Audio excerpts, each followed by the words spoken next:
সন্ধ্যাবেলার মন্দির চত্বর পুরো ন্যাচারাল, মানে তোর এই কালার আমরা চোখে যখন দেখছি চোখে ওরকমই আছে, পুরো সৌন্দর্য। কিন্তু ভালো আছে। মেনলি তো ভিডিও, এত সুন্দর ভিডিও আসবে না। এটা একটা ছোট রাধাকৃষ্ণের মন্দির, যেখানে কৃষ্ণের সমস্ত জীবন কাহিনীটা সংক্ষিপ্তভাবে বর্ণিত রয়েছে। আবার নিচে একটা ছোট্ট মতন একটা ভেড়াও দেখা যাচ্ছে।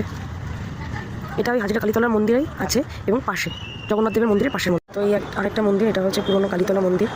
এখানেই বেসিক্যালি এই যে দেখা যাচ্ছে, এখানে হচ্ছে এখানেই পাঠা বলি দেওয়া হতো। এই মন্দিরের পরে তারপর ওইদিকে ওই মন্দিরটা হয়েছে।